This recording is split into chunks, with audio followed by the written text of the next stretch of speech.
നമ്മുടെ ആടുകളെ എല്ലാം ഇന്നൊന്ന് അഴിച്ചു വിട്ടിരിക്കുവാണ്. എല്ലാവരും ഒന്ന് നടക്കട്ടെ എന്ന് വിചാരിച്ചിട്ടുണ്ട്. അപ്പോൾ കുറച്ച് പേര് ഇവിടെ വെള്ളം കുടിക്കുന്നു. അഴിച്ചു വിട്ടതിൻ്റെ സന്തോഷത്തിൽ ഓരോരുത്തരും കുത്തുകൂടുന്നവരുണ്ട്, കെട്ടിപ്പിടിക്കുന്നവരുണ്ട്, അങ്ങനെ തകർത്ത് മെതിച്ച് നടക്കുന്നവരുണ്ട്. മുട്ടനെ മാത്രം അഴിച്ചു വിട്ടില്ല, അവനെ കൂടെ അഴിച്ചു വിട്ടിട്ടുണ്ടെന്ന രീതിയിൽ ഇവിടെ ഇപ്പം ഭയങ്കര ഓട്ടം നടക്കും. പിന്നെ പിടിച്ചാൽ കിട്ടുകയില്ല, അവനിട്ട് ഓടിക്കും. അത് കാരണം വലിയ മുട്ടനെ മാത്രം അഴിച്ചു വിട്ടില്ല. ബാക്കി ചെറിയ പിള്ളേരിനെയും അമ്മമാരെയും ചനയുള്ളവരുണ്ട്, കറവയുള്ളവരുണ്ട്. മിക്കവാറും എല്ലാവർക്കും തന്നെ വലിയവർക്ക് ഇപ്പോൾ ചനയാണ്, ഇടക്കറവയെ നിൽക്കുക. അപ്പോൾ ഇതാ എൻ്റെ ആടുകളെല്ലാം നിൽക്കുന്നത്. ഞാൻ കൊടുക്കുന്ന കുടിയൊക്കെ ഞാൻ ഇതിനു മുമ്പ് കാണിച്ചിട്ടുണ്ട്. അപ്പോൾ രാവിലെ കൊടുത്തതിൻ്റെ ബാക്കി ഇച്ചിരി വെള്ളം മിച്ചം വരുന്നത് ഇപ്പോൾ എല്ലാവർക്കും കൊടുത്തിരിക്കുവാണ്. അപ്പോൾ അവർ വേണ്ടുന്നവർ വന്ന് കുടിച്ചിട്ട് പൊക്കോളും.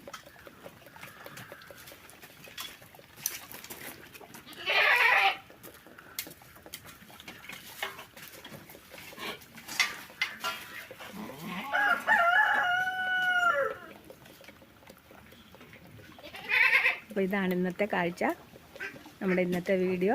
നമ്മുടെ ആടുകളെ ഇന്ന് കൂടൊന്ന് നന്നായിട്ടൊന്ന് അടിച്ചു വരാൻ വേണ്ടിയിട്ടാണ് എല്ലാവരും അടിച്ചു വിട്ടിരിക്കുന്നത്. ഇവർ ഇവിടെ നിന്ന് എങ്ങും പോകുമല്ലോ, ഇവരെ കൂട്ടിൽ നിന്ന് അങ്ങനെ അഴിക്കാറില്ലാത്തതുകൊണ്ട്, കൂട്ടി തന്നെ നിൽക്കുന്നവരായതുകൊണ്ട് എങ്ങും അങ്ങനെ ഇവർ അഴിച്ചു വിട്ടാലും ഈ പരിസരത്തൊക്കെ തന്നെ നിൽക്കുകയുള്ളൂ. നമ്മൾ തീറ്റയൊക്കെ വെട്ടിയിട്ട് കൊണ്ട് കൊടുക്കുകയാണ് ചെയ്യുന്നത്. പുല്ല് എല്ലാ സാധനവും തിന്നുമില്ലാത്തതൊന്നുമില്ല. അപ്പം ഇങ്ങനെ എല്ലാ സാധനവും ഇപ്പോൾ ഈ അഴിച്ചു വിട്ടേക്കെന്ന് പറഞ്ഞാൽ അവർ ഈ ഇതിലെല്ലാം കരിയിലൊക്കെ വീണ് കിടപ്പുണ്ട്, ഈ മഹാഗണിയുടെ ഒക്കെ ഇലയൊക്കെ വീണ് കിടപ്പുണ്ട്. അത് അതിൻ്റെ ആ പഴുത്ത ഇലയൊക്കെ പറക്കി തിന്നുള്ളൂ. രാവിലെ ഇച്ചിരി ഉണ്ടായിരുന്ന തീറ്റയൊക്കെ കൊടുത്തു കഴിഞ്ഞ് ഇപ്പം വെള്ളം കുടിയെല്ലാം കഴിഞ്ഞ് കയറ്റുമ്പോൾ ഈ കച്ചി ഇട്ട് കൊടുക്കാമെന്നാണ് വിചാരിച്ചേക്കുന്നത്. പുല്ലൊക്കെ എല്ലായിടത്തും കുറഞ്ഞ് ഒരു വെള്ളം കുടിക്കുന്നതിൻ്റെ ധൃതിയിലാണ് ചിലർ.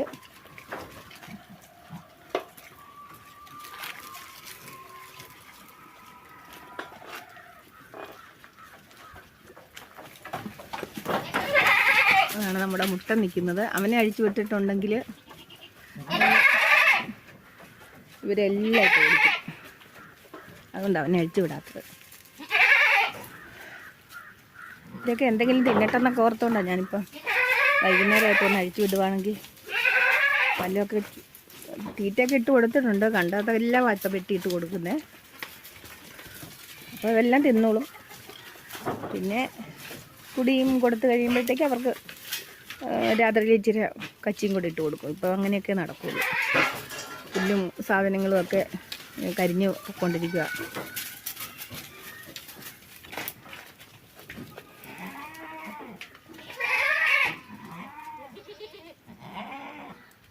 ഇതെൻ്റെ സ്വന്തം കൃഷിയാണ്. ഇത് ഞാൻ 35 കൊല്ലമായിട്ട് ഈ ആടിനെ വളർത്തുന്നതാണ്. എനിക്കിഷ്ടം പോലെ പാലൊക്കെ ഞാൻ കറന്നെടുക്കാറുണ്ട്. 2-3 ലിറ്റർ പാൽ ഞാൻ ഒരു ദിവസം വീട്ടാവശ്യത്തിന് തന്നെ കറന്നെടുക്കുന്നുണ്ട്. ബാക്കിയുള്ളത് കുട്ടികളെ കുടിപ്പിക്കും. ഞാൻ കറക്കാതെ കുട്ടികളെ തന്നെ കുടിപ്പിച്ച് 3 മാസം കഴിയുമ്പോഴൊന്നുമല്ല കറന്നെടുക്കുന്നത്. ഞാനാണെങ്കിൽ ഒരു 3-ാം പൊക്കം മുതൽ കറന്ന് ഉപയോഗിക്കാൻ തുടങ്ങും. നമ്മൾ ഈ ഇതിനെല്ലാം വളർത്തിയിട്ട് നമുക്ക് ഇച്ചിരി പാല് ഒന്നുള്ളതല്ലേ നമ്മുടെ ആവശ്യം. പിന്നെ അത് കറന്നെടുക്കുന്നതുകൊണ്ടൊന്നും ഒരു കുഴപ്പമില്ല. കുട്ടികളെ മാത്രം കുടിപ്പിച്ചാൽ ഈ പറഞ്ഞ പോലെ കച്ചവടക്കാർ മേടിച്ചുകൊണ്ട് പോകുമ്പോൾ നമുക്ക് ഒരു നിസ്സാര വില തന്നിട്ട് കൊണ്ടുപോകാൻ അവർ നോക്കുകയാണ്. അപ്പം നമ്മൾ ഈ ഇത്രയും വിലയുള്ള പാല് കുട്ടികളെ മാത്രം കുടിപ്പിച്ച് കഴിയുമ്പോഴത്തേക്കും അവർ വെള്ളം കുടിക്കാൻ താമസിക്കും. അങ്ങനെയുള്ള കാര്യങ്ങളും കൂടെ ഉണ്ട്. പിന്നെ കുട്ടികൾ ഇച്ചിരി നന്നായിട്ട് തന്നെ ആയിരിക്കും. നമ്മൾ കുടി എന്നിട്ട് നന്നായിട്ട് കൊടുക്കാറുണ്ട്. പാല് നമ്മൾ ഒരു നേരമേ കറന്നെടുക്കുകയുള്ളൂ. ബാക്കിയുള്ള സമയത്തൊക്കെ കുട്ടികൾ കുടിക്കുകയാണ്. പിന്നെ ഒരു നേരവും ഫുള്ളായിട്ട് കറന്നെടുക്കുകയില്ല. നമ്മൾ ഇത്രയും പേരുള്ളത് കൊണ്ട് നമുക്ക് ഓരോ കപ്പ് പാല് കറന്നെടുത്താലും പ്രസവിച്ച ഉടനെ ഉള്ളവരുടെ കുറച്ചേ എടുക്കുകയുള്ളൂ. പിന്നത്തെ മുട്ടൻ കുഞ്ഞുങ്ങളും ഉണ്ട്. കൊടുക്കാനുള്ളതിനെല്ലാം കൊടുത്തതാണ്. 34 പേരുണ്ടായിരുന്നു, ഇപ്പം 17 പേരേ ഉള്ളൂ. എല്ലാം ചനയായിട്ട് നിൽക്കുക. ഇനിയിപ്പോൾ ഉടനെ ഒരു 2 മാസം കഴിയുമ്പോൾ മുതൽ പ്രസവിക്കാൻ തുടങ്ങും. അപ്പം പിന്നെ ആടുകളുടെ എണ്ണം കൂടാൻ തുടങ്ങും. നമ്മൾ ഈയിടെ ഒരു 1 ലക്ഷം രൂപയ്ക്ക് അടുത്ത് ആട്ടുംകുട്ടികളെ കൊടുത്തിട്ടുണ്ട്. ഇത് ലാഭകരമാണോ എന്ന് ചോദിച്ചു കഴിഞ്ഞാൽ എന്നെ സംബന്ധിച്ച് ഞാനിത് ലാഭമെന്ന് തന്നെ പറയുള്ളൂ. വലിയ അമിത ലാഭമല്ല. നമ്മൾ ഇത്രയും പാല് കറന്നെടുക്കുമ്പോൾ തന്നെ നമുക്കറിയാമല്ലോ, പാലിന് 120 രൂപ 150 രൂപയൊക്കെ ഉണ്ടെന്നൊക്കെ പറയും. നമ്മൾ ആരും അതിങ്ങനെ വാങ്ങിക്കാറില്ല. ഇത്ര വില കൂടിയ ഇതായതുകൊണ്ട് ആരും പാല് വാങ്ങിച്ച് അങ്ങനെ നമ്മളെ സഹായിക്കാറൊന്നുമില്ല. നമ്മൾ കറന്നെടുക്കുന്നുണ്ട്. നമ്മൾ വീട്ടിലിഷ്ടം പോലെ പാൽ ഉപയോഗിക്കുന്നുണ്ട്. പിന്നെ ഉള്ളത് ബാക്കി കുഞ്ഞുങ്ങളെ കുടിപ്പിക്കും. അങ്ങനെ നോക്കുമ്പോൾ പിന്നെ ചാണകം ഇത് ഇവരെ അഴിച്ച് കെട്ടുന്നൊന്നും ഇല്ലാത്ത കാരണം ഉള്ള ചാണകം കൂടിൻ്റെ അടിവശം ഇപ്പം നിറഞ്ഞാണ് നിൽക്കുന്നത്. ഇനിയിപ്പോൾ ഒരു ആൾക്കാരെ നിർത്തി ഇതെല്ലാം വാരിച്ച് പറമ്പിലോട്ടൊക്കെ കൊണ്ട് ഇടിക്കാൻ നമ്മൾ കൊടുക്കാറില്ല. വേസ്റ്റും എല്ലാം ആയിട്ട് ഇങ്ങനെ കിടക്കുവാണ്, നിറഞ്ഞ് കിടക്കുക. വേനൊക്കെ ഇത് വാരാൻ പറ്റത്തുള്ളൂ. മഴക്കാലത്ത് വാരിക്കൊണ്ട് പോകാനൊക്കെ കനം കൂടി ഒക്കെ നിൽക്കുന്നുണ്ട്. ആട്ടും കഷ്ടമായതുകൊണ്ട് അങ്ങനെ നനവ് കുറവാണ് ഉള്ളത്. മണ്ണിലോട്ട് പോകുന്നത് കൊണ്ട് മൂത്രത്തിൻ്റേതായിട്ടുള്ളതെല്ലാം മണ്ണ് വലിച്ചെടുക്കും.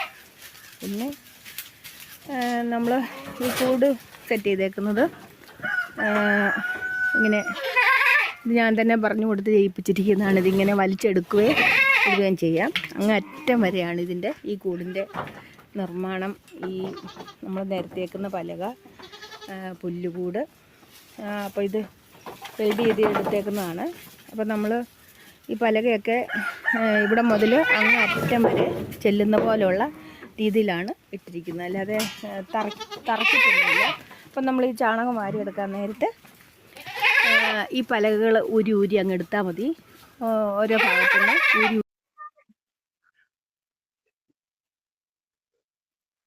ഇപ്പം പരസ്യം കയറി വന്ന കാരണം കൊണ്ട് ഇടയ്ക്കൊന്ന് ഇതായി. അപ്പോൾ ഇങ്ങനെ പലക ഇങ്ങനെ ഊരി മാറ്റി നമ്മളിതിൻ്റെ അടിയിൽ നിന്ന് വേസ്റ്റ് ചാണകം കിടക്കുന്നുണ്ട്. ഏത് ചാണകം, ഒരു 2 ലോഡ് ചാണകമെങ്കിലും കിടപ്പുണ്ട്. ഓരോ കൊല്ലത്തിൽ ഒരു പ്രാവശ്യം മാത്രമേ നമ്മൾ ചാണകം വരുള്ളൂ. പിന്നെ കുറച്ച് ഈ മുറ്റത്തിൻ്റെ ഇതിൻ്റെ നമ്മുടെ വീടിൻ്റെ സൈഡിൽ കൂടെ ഉള്ളതിനൊക്കെ നമ്മൾ ഇടയ്ക്ക് ഞാൻ തന്നെ വാരിയെടുത്ത് കൊണ്ടുപോയിടും. താഴോട്ട് പറമ്പിലോട്ടൊക്കെ കൊണ്ടുപോകാനായിട്ട് അതിനെക്കൊണ്ട് തന്നെ പറ്റിയല്ലോ. വാരിലും ഈ കൂടിൻ്റെ 3-4 പേര് പണിക്കാർ വന്നു കഴിഞ്ഞാൽ അവർ ഒരു ദിവസം കൊണ്ട് തന്നെ പണി തീർക്കും. പെട്ടെന്ന് അവർ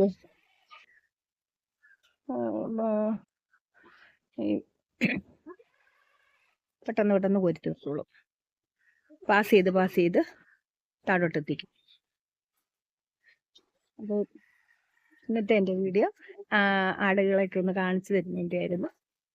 ഇരുന്ന് അഴിച്ചു വിടാതിരുന്നിട്ട് വിട്ട് കഴിഞ്ഞപ്പോഴത്തേനും അങ്ങ് സന്തോഷം കൊണ്ട് തുള്ളിച്ചാടുന്നവരും ഒക്കെ ഉണ്ട്. കോഴികളെ നമ്മൾ വൈകുന്നേരങ്ങളിലൊന്ന് അഴിച്ചു വിടും. നല്ലൊരു മുട്ടയൊക്കെ ഇടുന്നുണ്ട് എല്ലാവരും.